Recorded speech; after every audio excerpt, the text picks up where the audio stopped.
ថ្ងៃនេះអូនមកស្រពូនមិននិយាយរបស់ចូលមើលគ្នាស្ងៀមស្ងាត់បេះដូងបងក៏ចង់ដឹងបងធ្វើអ្វីខុសឬទេទើបអូនបែរជាឃ្លាតឆ្ងាយស្នាមញញឹមដែលធ្លាប់មានហេតុអ្វីបាត់ពីកាយអូនខឹងបងរឿងអីប្រាប់បងបានទេស្រីអូនខឹងបងរឿងអីបងចង់ដឹងថ្ងៃលើនេះបងនឹងកាយគ្រប់យ៉ាងដើម្បីឲ្យអូនសប្បាយចិត្តវិញបើបងខុសត្រង់ណាសូមអូនអភ័យទោសឲ្យបង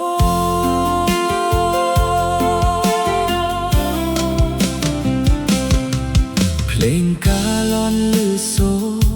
ផ្ការំដួលក្រអូបឆ្ងាញ់មនុស្សគ្រប់គ្នាសប្បាយប៉ុន្តែបងនៅតែគិត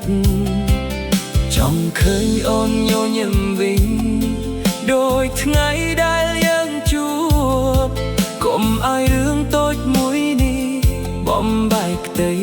ស្រឡាញ់យើងអូនខឹងបងរឿងអីប្រាប់បងបានទេស្រីអូនខឹងបងរឿងអីបងចង់ដឹងថ្ងៃលើនេះបងនឹងកាយគ្រប់យ៉ាងដើម្បីឲ្យអូនសប្បាយចិត្តវិញបើបងខុសត្រង់ណាសូមអូនអភ័យទោសឲ្យបងស្នេហ៍យើងកុំឲ្យរលាយព្រោះវាខឹងមួយពេលចាប់ដៃគ្នាឡើងវិញហើយញញឹមក្នុងថ្ងៃកា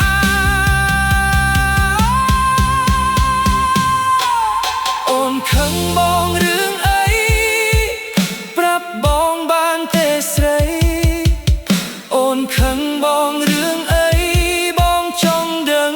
ថ្ងៃលើនេះបងនឹងកាយគ្រប់យ៉ាងដើម្បីឲ្យអូនសប្បាយចិត្តវិញបើបងខុសត្រង់ណាសូមអូនអភ័យទោសឲ្យបង